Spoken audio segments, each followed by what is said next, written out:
Hello, hello, hello. Welcome, welcome, welcome. Good morning, good afternoon, good evening, wherever you may be. Welcome back to my channel, My Loverlies. If you've never been here before, thank you so much for clicking on my video. I am so happy you found me. I do so hope that you will like and subscribe before you leave. Become part of the Mama family. Mama's got your back, at least where makeup's concerned, and definitely when that makeup is cheap. Today is True Love Tuesday, and today is a very, very special episode. It is the 100th installment of this series, and I am so excited. I never in a million years thought that we would get to 100 episodes, and the fact that we made it here it's astounding to me. I want to take just a minute before we get started and just really thank you guys. I want to thank you from the very, very bottom of my heart. I am so blessed and so grateful and so just a million other adjectives. I am so happy that you guys are here. Thank you so much there's a couple of you guys that watch every single video, and I just want you to know that I see you. I am so incredibly happy that you are here. Thank you for being here. I hope you guys are enjoying the content, and I hope that you guys will stick around for the next 100 episodes. All right. So True Love Tuesday, we are talking about Ike and Tina Turner today. It's the 100th episode, so I wanted to do something just a little bit special. This story is kind of spectacular. I feel like it's one we all kind of know already. However, did you know that Miss Tina Turner, she found love again after Ike, and her second marriage was everything that the first one never even thought about being? Before we get started, a very special, very warm welcome to any of those that are new to my channel. I am so incredibly happy that you are here. If you enjoy the content, I do so hope that you will mash the thumbs up button. I hope that you will subscribe if you have not already. And I hope that you will ring my bell, turn on your notifications, so that way, next time I upload a video, you can come right back here and we can hang out together again. Also, my eye makeup is already done. It is spectacular. I wanted to do something just a little bit special for today's episode. I, of course, did film a TikTok on today's eye look, just in case you're interested. I'll have the tags for that, as well as all of my other socials, Facebook, Instagram, all that good stuff, listed in the description box below. Guys, if you are not following me on all my other socials, you definitely should go do that. I post fun content every single day. And if you're following me everywhere, you don't have to worry about missing a single moment of it. Also, there is a giveaway going on at the moment. We're doing a nice big giveaway. I do have posts made about it over on Facebook, Instagram, and TikTok. The giveaway is active now, and it is good through the 7th of next month. So definitely go check out the posts, check out the rules. All you have to do is follow me here over on TikTok and then on Instagram as well. Find the post, like it, comment your favorite movie, all of that good stuff, and you will be entered to win. Guys, whoever wins, I am so excited to send out this package. It is full of all kinds of goodness. Everything is mama approved, and it's guaranteed to be a good time. Also, if you guys see me looking over in this direction, it is because I am looking at my notes. There are quite a few pages for today's video, so we're going to be here for just a minute as usual. So sit back, get comfy, get cozy, get you a big old glass of something to drink, and let's go ahead and dive right into it. Tina Turner. The minute I think of her name, I also think strength. I think survivor. She is such an incredible woman with such an incredible story. I thought her story would be perfect for today's video. And when it comes to her life, she has gone through so much, especially from such an early age. She was faced with poverty. She was faced with illness. She was faced with all kinds of just awful, awful things. And somehow she weathered every single storm and was able to come out the other side, the queen of rock and roll. She truly is someone to be respected.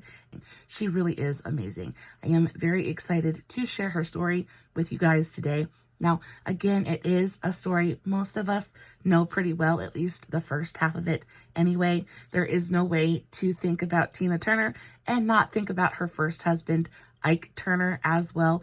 We all know that was a really, really terrible situation especially, I know we've all seen the movie What's Love Got to Do with It with Angela Bassett. It's a fantastic movie. If you haven't seen it, I definitely suggest you go check it out. It's totally worth watching.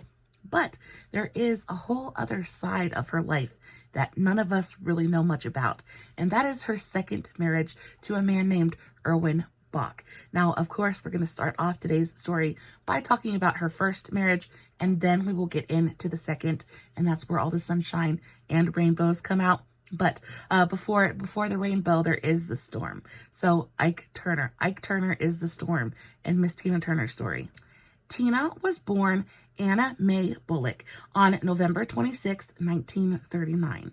She was born in Brownsville, Tennessee, and she was the youngest daughter of Floyd Richard Bullock and his wife, Zelma Priscilla. Now, her father was a sharecropper manager, kind of. He was like an overseer at Point Dexter Farm in Nutbush, Tennessee. She had two older sisters, Evelyn Juanita and Robin Aline, though sadly they had to separate when her parents went to work for a defense facility during World War II. Now, we're going to call her Tina, but at this point, she is still very much Anna Mae. Tina went to live with her paternal grandparents, Alex and Roxana Bullock, and they were very much of the Lord, right? Her grandfather was a deacon. Her grandmother was a deaconess. They were very, very involved with their church. And this is where Tina really started to build her relationship with the Lord. And this would come in handy for her much, much later. Her faith is really what would end up getting her through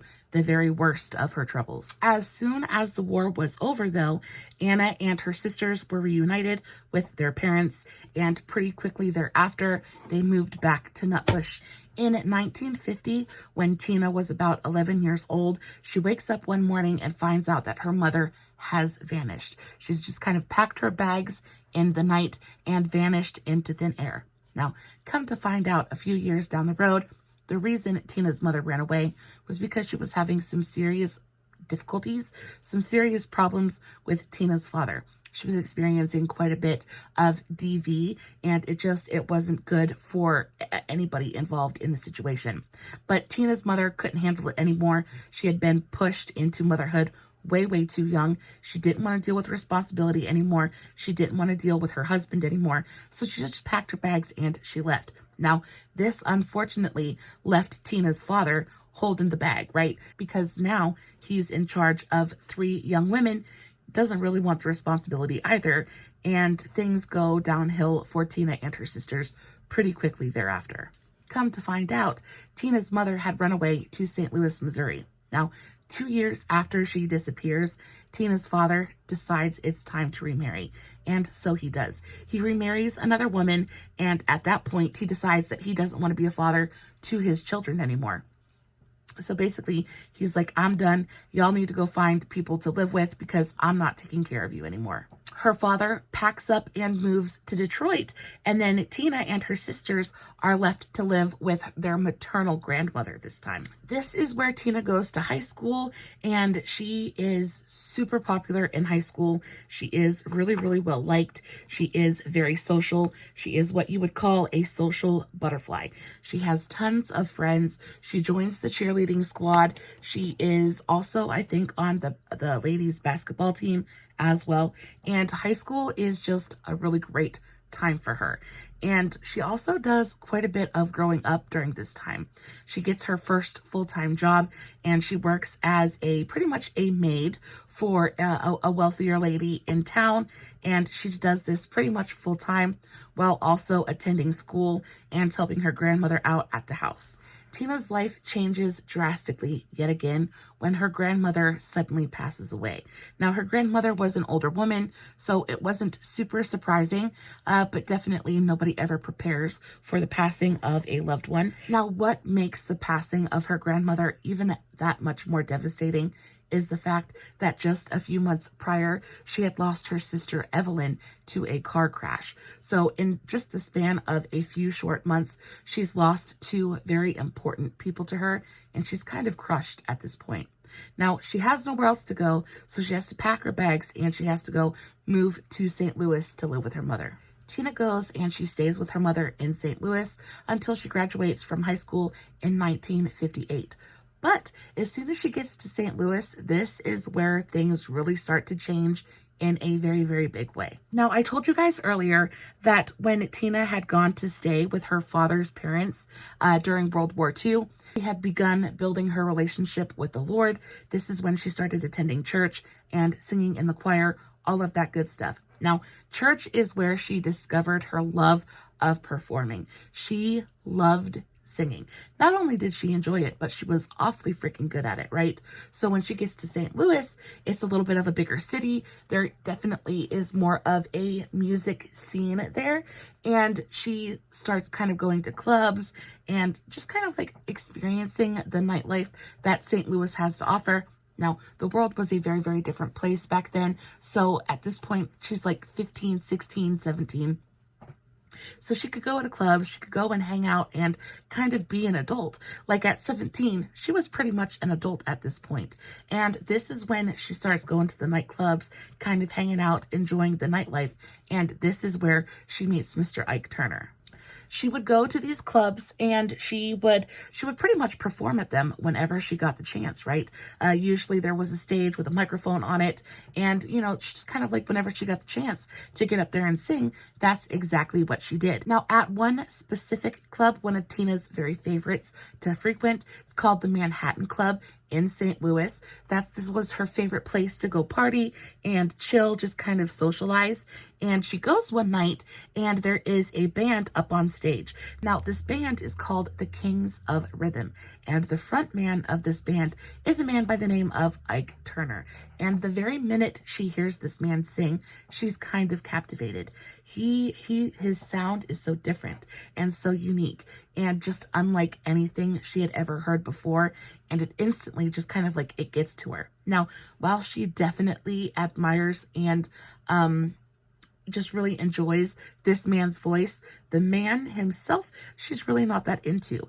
She was not attracted to Ike in any way, had no interest in any kind of romantic relationship with him at all. She really just wanted to get to know him professionally. Now, she had gone up to Ike multiple times to ask if she could sing with him, like if she could kind of sing with their band. And Mike was pretty much notorious for not working with women just in general. And he was a notorious womanizer. But just, even in the beginning, the red flags are like glaring.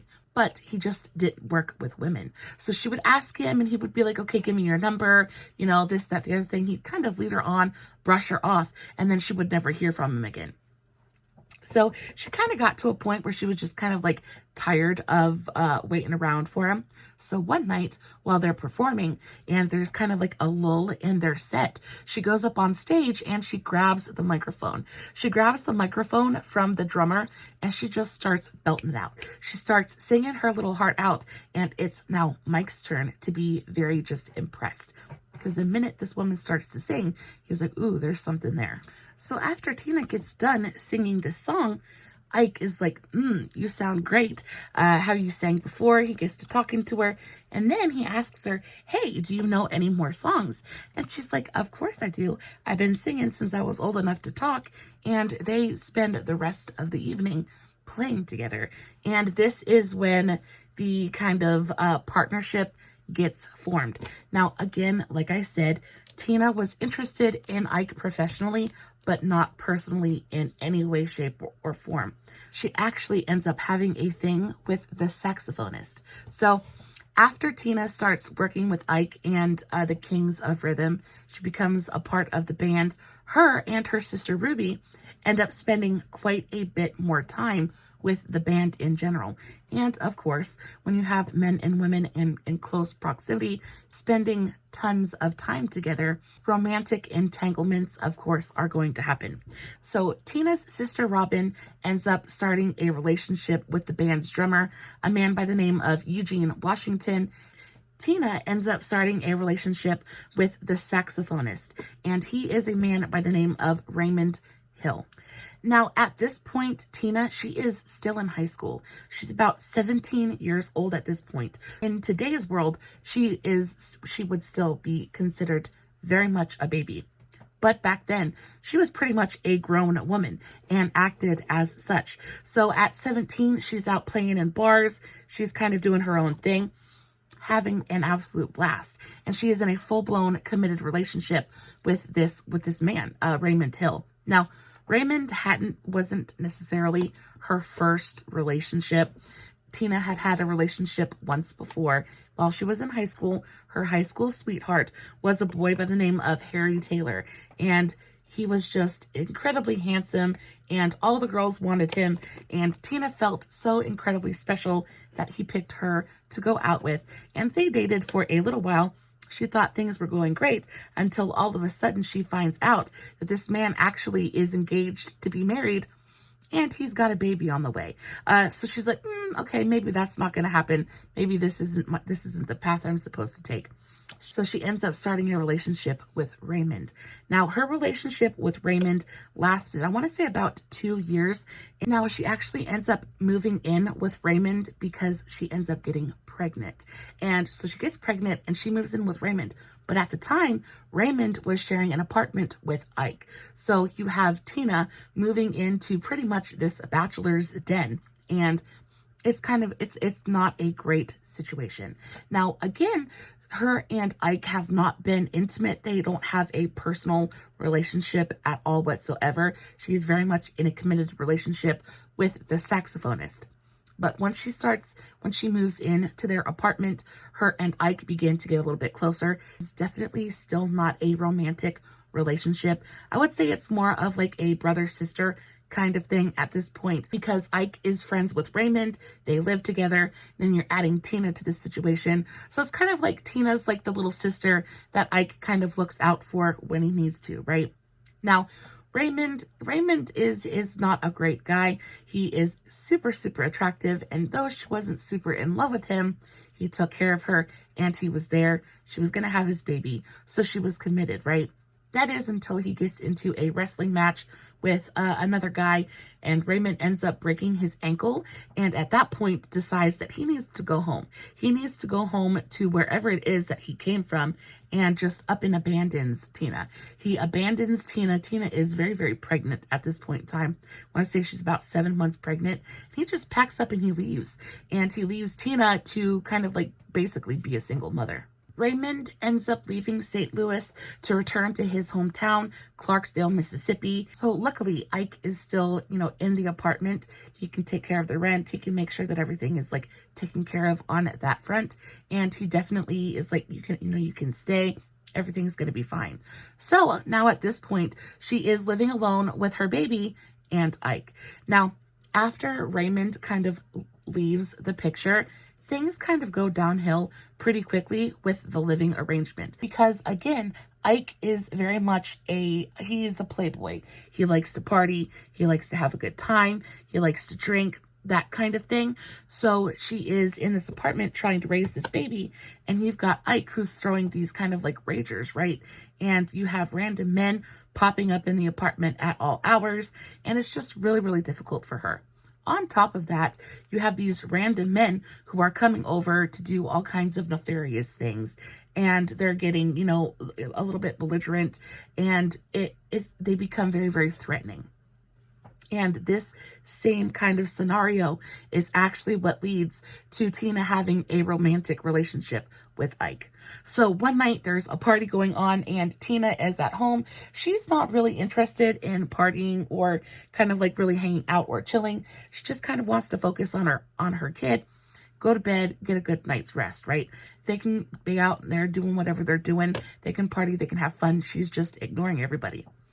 But one of the random dudes that just happens to pop up at these parties comes on to Tina, and Tina rejects his advances. She's not interested. She's just tired and she just wants to go to bed. Well, this man ends up deciding that the best thing for him to do is to threaten her. So he threatens her. He tells her that, he's going to come into her bedroom, and he's basically going to come into her bedroom uninvited, right?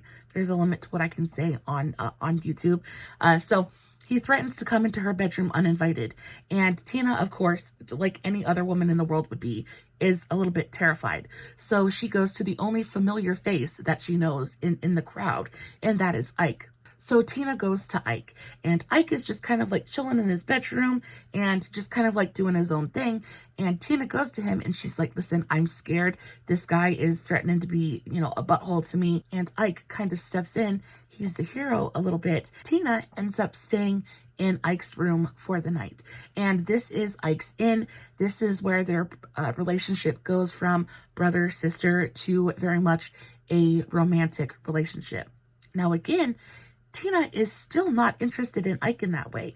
She just isn't attracted to him. She just doesn't see it. And after that, they kind of begin a little bit of a relationship, but Tina's just really not feeling it at all. Now, their relationship had been strictly platonic from 1956 to 1960. 1960 is when the relationship went to being more than just friends. And after that, they begin to work together. Tina has her baby and Ike kind of like steps in. He's the father figure and they begin to work together. And this is when they start to make some really great records. They start to have a little bit of success. And after they cut their first record, Tina goes up to Ike and she's like, listen, I think you're great. I enjoy working with you. I think you're a fantastic manager. I think you're a fantastic band leader. I just don't see you that way. I really like you and I don't want to lose you as a friend. I'm just not interested in having a relationship with you right now. And Ike didn't like this. Ike did not like this in the slightest. And this is the very first time that Ike laid his hands on Tina. And she said that this was the first time that he instilled fear in her, and he used that to control her for the rest of their relationship. Not long after, Tina finds out that she's pregnant again. She's pregnant with Ike's baby, and now she's kind of stuck with him, right? There's no way she's going to leave him now. She's going to have his baby. And on top of that, he's doing all of these things for her, right? Or so he's telling her, right? Like he is basically giving her a successful career. He's making moves. They're making money. Like life is going great. So she decides that she's just going to go with the flow. She might not have been into him in the beginning, but she definitely has grown to at least respect him, right? She respects his business practice. She respects the hustle, and she slowly but surely ends up falling in love with him. Now, their son, Ronnie, was born a few months later in October of 1960, and they moved from St. Louis to Los Angeles, California. And this is where Ike really starts to kind of step up his game, right? So after they get to Los Angeles, it takes him about a year, but he ends up buying them a house. And, they kind of set up this big, happy nuclear family kind of thing, because Ike has had about 1,000,001 different wives. Now, it's uncertain how many times Ike has actually been married, because he's actually a pretty shady person just in general. There's not a ton of information, real, reliable information about him out there. However, I did find from a couple of different sources that this man has been married and divorced about 1,000,001 different times. And he's got 1,000,001 different baby mamas out there as well. So by the time they pack up their bags and they move to Los Angeles, this man has 2 children with another woman. And so they get to Los Angeles and he brings his other 2 children, Ike Jr. and Michael, out to California to live with them. And at this point, so they've got Ike Jr., they've got Michael, they've got Ronnie, and then they also have Tina's first baby with Raymond, a little boy named Craig. So they've got 4 little boys in the house, and this is when they decide to make everything like a real, true family. So what ends up happening is Tina ends up adopting Ike's 2 children, and then Ike ends up adopting Craig, so that everything is all legal. And then very soon after all that happens, Ike surprises Tina with a trip to Tijuana, and they go on this trip to Tijuana, and this is where they get married. They make things legal and official, and they are officially one big happy family.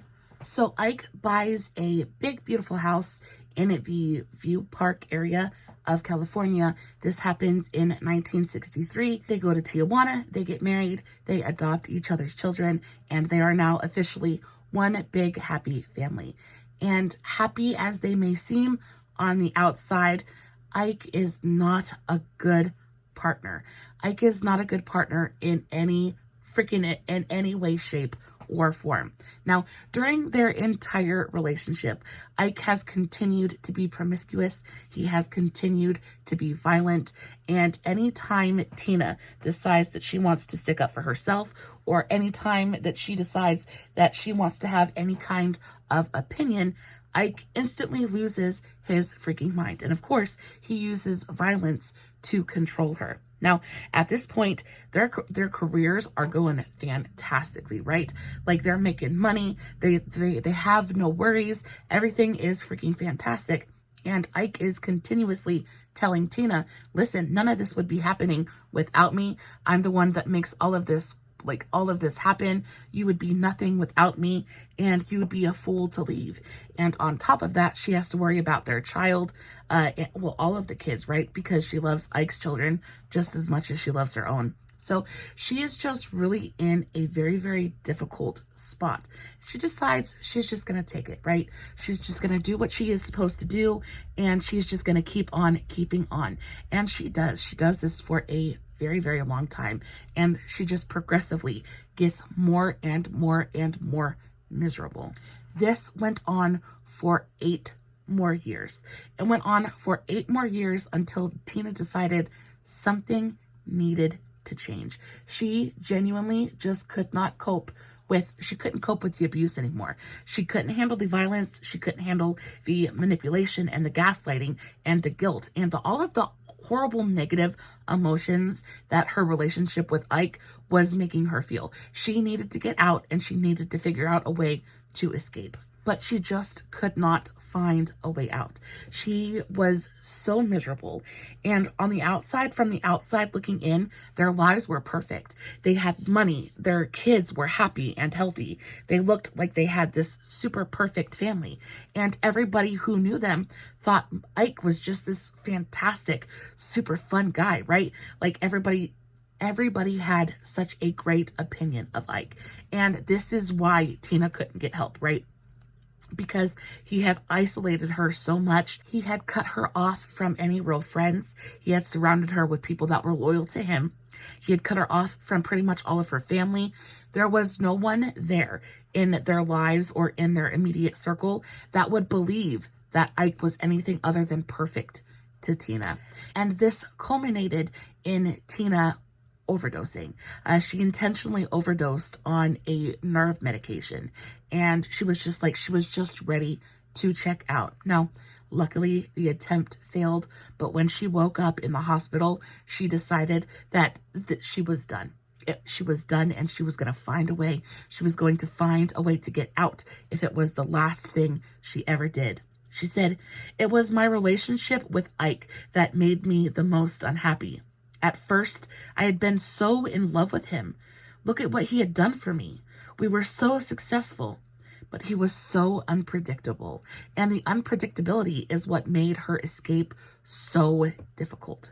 It wasn't until 1976 that Tina was finally able to escape. By this point in time, Ike was a raging Coca-Cola addict, and it made him even more unpredictable. It made him even more volatile, and things at home were just getting unbearable. Like, Tina woke up every single day afraid of what imagined disrespect she was going to give him, because that was his big thing. She had to basically kiss the ground that he walked on.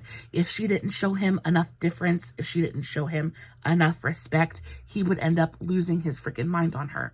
And again, it's all aimed at controlling her. It's aimed at making her think that the only reason she was where she was because Ike made it so. On top of the fact that Ike was having money troubles. And of course, he didn't tell her this at this point, but he was having some serious money problems. He had promised a couple of different producers albums and songs. And of course, Ike was the one who was in charge of writing all of the music, some of the music, most of the music, but he was the one that was in charge of producing and writing things like that. And he hadn't written a hit in a good long minute at this point in time. And again, it's because his mind was preoccupied elsewhere. He was too worried about the other women and the Uggs and all of that other stuff, right?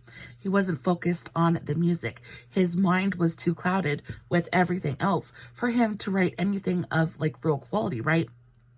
And then Tina goes up to him and she's trying to help. She's really trying to just be helpful. And she tells him, she was like, listen, everything you're writing sounds the same. Maybe you need to kind of switch it up a little bit. Think about it from a different perspective. And Ike, who is, again, perceived disrespect, instantly loses his freaking mind on her. That was the first and last time she gave this man any advice. So he owes money to people all over town. They're hemorrhaging money because he's spending more than they're bringing in. And Ike begins to take his frustrations out on Tina. Now, all of this kind of like comes to a head when they're in a limousine of all places. They're in the back of a limo. They were on their way to the Dallas Statter Hilton on July 1st, 1976. Now, again, Tina must have said something wrong in the back of this vehicle because Ike ends up losing his mind. This man couldn't even wait until they got to the hotel. He begins to punish her right there in the back of this vehicle, right? And it is a knockdown, drag out, just to the wall, just it's a beatdown. It is a beatdown, and Tina is very much on the losing end of this whole situation. And by the time they get to the hotel, Ike is calmed down. He's telling her to get herself together, not to talk about it, not to, they just need to go on up to the room and act like nothing has happened. And Tina refuses. Tina refuses. So the minute that car door opens, she freaking books it. She books it. She runs across the freeway and she goes to the very first hotel that she finds, happens to be a Ramada Inn, and she goes in, and this woman, again, control, it is Ike's guiltiest pleasure, right? So she has a purse. She's got a designer bag. She's wearing designer clothes. She is a multi-platinum selling freaking recording artist. Has not a dime to her name. Well, she has 3 dimes to her name, basically. She's got 36 cents and a mobile gas card. Okay. This is all she has in her purse. She doesn't have any money. She has nothing.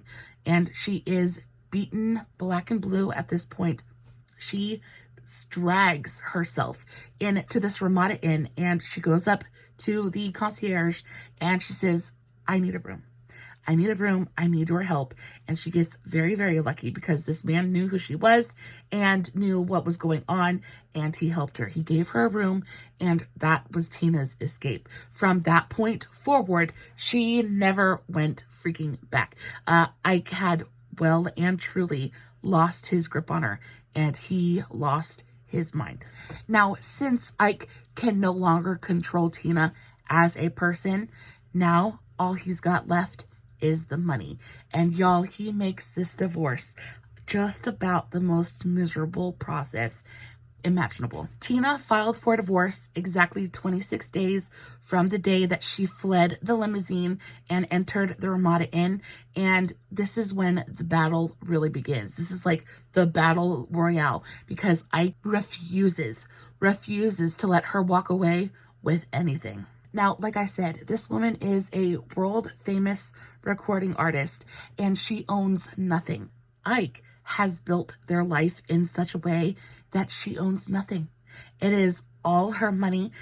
All of this money has been made off of her voice and her talent, and yet nothing is in her name. So when she goes and she files this divorce petition, she asks for $4,000 a month in alimony, and then she asks for child support. She asks for $1,000 a month in child support, and then she also asks for custody of her 2 children, so Craig and Ronnie. Their divorce battle was long and it was bitter, and Ike dragged that process out just about as long and as far as he possibly could. Now, in the end, Tina ended up walking away with pretty much nothing. Their divorce was finalized on March 29th, 1978, and in the final divorce decree, Tina took responsibility for all of the missed concert dates as well as an IRS lien, because, of course, Ike hadn't filed or paid income taxes for years at this point, because apparently that wasn't important. Tina got to keep songwriter royalties from only the songs that she had written, but Ike got to keep the publishing royalties for everything. So everything that she had written and she had sung, he got to keep the royalties for everything. On top of the fact that the judge awarded her possession of all of her clothes, her furs, her jewelry, things like that, things that could not be denied her, like they were hers and they were very obviously hers. All of that was given to her. She was also given 2 cars. Now, y'all, she owed money out all over the place because she took responsibility for this IRS lien on top of all of these missed concert dates. And as soon as the divorce was finalized, she ends up getting hit with multiple lawsuits from all of these promoters because they had been promised performances that she hadn't provided. So Tina spends the next 2 years of her life basically doing anything that she's offered. Any work that she's offered, she busts her hiney trying to make as much money as she can so that way she can pay off all of these debts that she got from their divorce, right? Now, Ike comes out of this divorce absolutely like, he's smelling like roses. He gets all of the real estate. He gets all 4 of his cars. He gets the recording studios. He gets the production. He gets everything. Ike is absolutely freaking loaded by the end of this divorce, and she's walking away with nothing but debts and lawsuits. But ask me if this woman cares a single lick about any of it. Baby, you know she don't. She don't care. She is free. She is free, and that is all that matters. She is rid of that monster of a man, and she can finally start over. Now, of course, Tina's career took a gigantic hit after their divorce. Ike pretty much slandered her name, pretty much made it so that nobody really wanted to work with her. That is, until people started to really learn the truth, and Tina made a comeback in a very, very major way. It took her about 5 years after the divorce to get all of her debts paid off and to really like get back in the studio and start kind of like re-recording new music, things like that. But baby, once she got back into that studio and she had like creative control of the music that she wanted to make, there was absolutely no stopping her. She released her first solo album, Private Dancer, in May of 1984. Y'all, it reached number 3 on Billboard 200 and number 2 in the United Kingdom. She actually was super, super popular in the UK. They absolutely loved her over there. That album went 5 times certified platinum. That was her ticket back. It was back, and she was not only back, but she was bigger and better than ever. Her career reached heights that she had never even thought about when Ike was her manager. She ended up doing movies. She was in Mad Max Beyond Thunderdome. She ended up doing a couple of songs for that soundtrack as well, and they went on to be massive, massive successes, y'all. She toured. She continued to tour for years after that. She went on and she made a name for herself without Ike, and she was, again, like I said, she was bigger than she had ever even thought about being with Ike. You might be wondering, what happened to this man after Miss Tina? Well, the answer to that would be nothing good. This man got his comeuppance in a very, very fantastic way. So he goes on and he spends pretty much the rest of his life trying to recreate the magic he had with Tina with somebody else. He spends the rest of his life basically looking for little mini clones of Tina, and it never really worked out for him. Now, of course, he didn't have to worry about money. This man was rich. He has all of the royalties for all of the work that he and Tina did while they were married, so he never really has to worry about money again. However, he does have a raging Coca-Cola addiction, and this is ultimately what ends up ending his life. He ends up getting arrested and he spends, I think, 2 years and 2 months or something like that in prison. After his release from the California Men's Colony in 1991, he stays clean for about a decade. He stays clean for a little bit over 10 years. Unfortunately, in 2004, he relapsed and his addiction came back bigger and better than ever. And then not only that, but he graduated from Coca-Cola to some harder stuff, and it ultimately is what ended his life. He passed in December of 2007 from an accidental drug overdose. I was able to find one interview where Ike had sat down and spoken to someone before his passing, and it was after the movie. It was after the movie had come out, What's Love Got to Do with It, and Ike really was mad about the movie. He was mad that Tina had kind of put her business out there, told everybody what he had done, but not once did this man ever show any remorse. Did he show any guilt for what he had done to Tina or what he had put her through? Like, he didn't feel bad about it, not even in the slightest. I read this interview and this man said, yeah, I don't know what I can say and what I can't say on YouTube, but he basically goes to say, yeah, I did it. Our relationship wasn't any different from Joe down the road. I did to her what all other men do to their wives. And when I was reading this interview, y'all, when I tell you, I wanted to reach through my computer and this man, I was like, are you freaking kidding me? Just so completely just no remorse for anything he had done to this woman. It just was absolutely mind-boggling to me.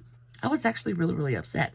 I was so glad she was finally able to get rid of that man, and he stayed miserable. Like, he had money, but he was miserable. He kept tabs on Tina for the rest of her life. Like, he always knew what she was doing, and he was so resentful of her success for the rest of her life because he was never able to recreate that with anybody else. And I think what really got on his nerves the most was knowing that, no, it wasn't him that made them successful. It was Tina. Because if it had been him, it wouldn't have been that difficult to find that success again. However, he just was unable to do that. And he passed a very sad, very miserable old man, just like he deserved. Now, Ike was Tina's past, but he certainly was not her future. Tina went on to have such an amazing life. Not only was her career bounds and leaps better than it had ever been with Ike, but her love life went on to get a major reboot as well. Tina met the love of her life in 1985. Erwin Bach was a German music producer / executive, and they met when Erwin picked Tina up from the airport, from the Dusseldorf airport in Germany. Now, Tina was over there. She was doing an appearance. She had I think she was doing a concert, something like that. So at this point in time, Tina, she's about 47 years old, whereas Erwin is 30. So there is a 17-year age gap between the two of them. Ask me if that stopped them in the slightest. Tina handles her commitments in Germany, and throughout her entire visit, her and Erwin are just absolutely flirting up a storm. Now, Erwin is very much trying to maintain a professional facade, so he tries very hard not to give in to her very persuasive kind of like come hither kind of thing. So they hold off. They stay very platonic throughout that business trip. However, the very minute Tina gets back on a plane and gets back to the United States, she's on the phone with Erwin, and they're chit-chatting it up until Erwin decides he's going to come to the States, and he's going to come see her. Now, he comes to the States under the guise of maintaining a relationship with Tina for the record companies or for whoever he is working for. However, he is really just there because he just wants to see Tina. So once Erwin gets to the States, they meet up first in Nashville, and then from there, they kind of hop on another plane and go to California, which is where Tina is based out of at that time. Now, when they get back to California, they end up going out to dinner. And they go out to dinner with Tina's manager and the record head. There's a couple of other people present at this dinner, right? And Tina, she doesn't have a date. So one of the other people present ask her, like, why don't you have a date? Why are you so lonesome, right? And Tina sits there and she says, I'm Tina Turner. Nobody asks me out, right? And Erwin shoots his shot. Like, he sees his in and baby, he freaking takes it. So, like, smooth as butter, soft as silk, this man goes, well, I'll ask you out. You want to go out with me? And that's how it all begins. This is how this whole love story starts, right? They're sitting at dinner. He sees an in and he just mic drop, completely just like slam dunks it, right? So Tina is just like, oh, she's fanning herself, she's clutching her pearls, and she's like, ooh, I like you, right? So of course they end up after dinner, they end up going out to the club and they dance the night away. They have a freaking blast, right? Tina has the time of her life, and by the end of this evening, she knows that this is her new beau, right? Like this is her new man, and she couldn't be any happier about it. Y'all, this woman was so happy about how their night went that the very next day, she ends up surprising this man with a Mercedes G-Wagon, just bought and paid for. Here you go, baby. This is yours. Mom's going to take care of you now. You know what I mean? I love it so much. I think also what really, really helped her in this relationship was that power imbalance, right? Because in her first marriage, that imbalance had been so skewed in Ike's favor that now Tina definitely has more of the power in this situation. She's the one with the money. She's the one with the experience. She's the older one. She's just like, she is completely and totally confident in her standing as a person and in her standing in this relationship, right? So she goes into it full force, full speed ahead, and never looks back, not one singular time, right? So they're together for the rest of her life. They continue to kind of like try to get the logistics of everything figured out because, again, Erwin is based out of Germany and she's based out of the States. So they kind of do the back and forth thing for a couple of years until Erwin decides it's time to propose. Now, Erwin ends up proposing to her around her 50th birthday. They have a big birthday party for her, and he gets down on one knee and he proposes to her. Now, at this point in time, Tina's not interested. She loves this man and she wants to be in a relationship with this man. Don't get her wrong, but she's certainly not at a point where she thinks she ever wants to be married again, right? Like, to her, marriage equals ownership, and she never wanted to be owned, never ever again. She just wasn't interested. So she tells Erwin this. She's like, I love you and I want to be with you. I'm not telling you no, but I'm not telling you yes either. I just can't see that for myself right now. I love you and I want to continue this. If you can't handle this, then that's okay. I understand. We can part ways. I love you and I want to be with you. I just don't want to marry you. Not right now. And Erwin's like, I don't care. As long as we can be together, I don't care. I just thought, I just thought that we've been together for a while. I thought this was maybe what you wanted me to do, right?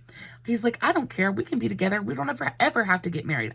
I'm fine just as long as we're together. Problems solved. Everything is right as rain. He doesn't really care if they get married. He just wants to be with her.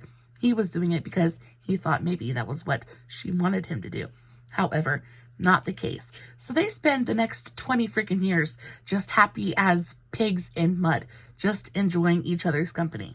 6 years later, Tina decides that she is ready to say goodbye to the United States, and she ends up moving to Europe full-time. She picks Sweden as her new home base. She gives up her U.S. citizenship, and she decides to become a citizen of Sweden full-time. And that's where she moves. She actually ended up living in Sweden for the rest of her life.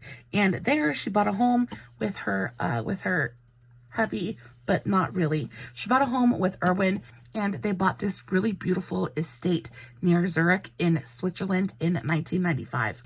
Now, again, Tina has been consistently working, touring, and making music this entire time. Y'all, this woman is dang near 70 years old at this point, and she decides it's time to officially retire.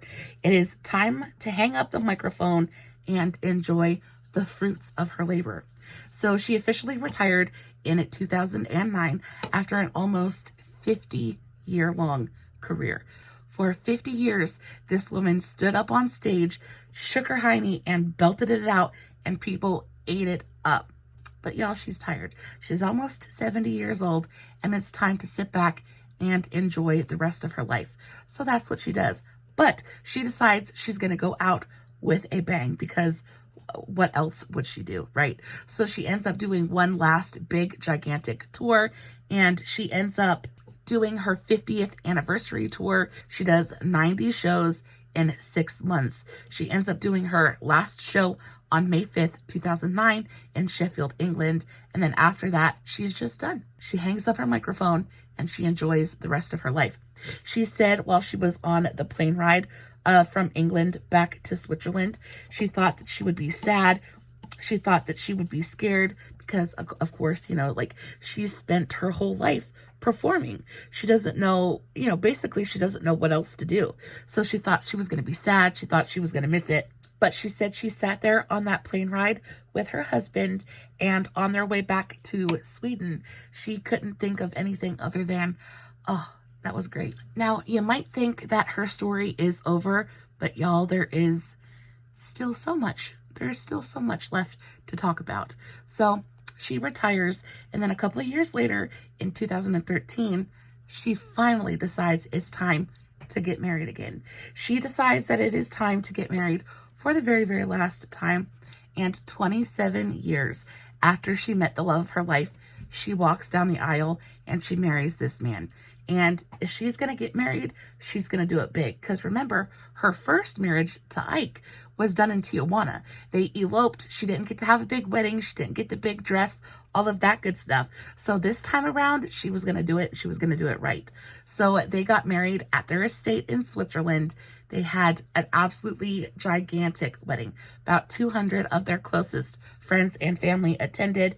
And she walked down the aisle to All for Love by Bryan Adams. And then, of course, Bryan Adams himself was in attendance because it's Tina Turner after all. A bunch of different celebrities are in attendance as well. They have an absolute blast. She said on her wedding day, she felt like an absolute princess. She felt like everything in her life had been culminating to that moment. Everything had been for everything, every trial, every tribulation, it had all led to this ultimate happiness, right? And she was happy. She was incredibly happy. And everything was perfect. Everything was absolutely perfect for a little while. Now, unfortunately, that in sickness and in health kind of line from the vows would come into play a little bit sooner than expected. Now, throughout Tina's life, she's dealt with various different health concerns, but most of them stemmed from high blood pressure. And in 2015, she got the pretty devastating news that her kidneys were pretty much donezo. She either needed a kidney transplant or she would need to be on regular dialysis treatments for the rest of her life. Her kidneys just were not doing what they were supposed to be doing, and her body just couldn't cope with it anymore. So Tina's like, you know what? We'll just do the dialysis. She didn't really see herself being able to receive a kidney, right? Because usually the waiting lists for organs and things like that are absolutely astronomical. Doesn't matter who you are, right? Like, she knew that she'd probably be waiting for the rest of her life for a kidney transplant. So she's like, we'll just do the dialysis and we'll just make it work, right? Forever the optimist, she's going to make the best of any situation that she's put in. So she's like, she just opts for the dialysis treatments. She's like, we'll just do with it what we can. We'll just make the best of it, right? Erwin, however, had a different view of that entire thing. He was like, no. So what does Erwin do? But he goes and gets tested freaking immediately to see if he is a match, if he is able to donate to be a donor for her.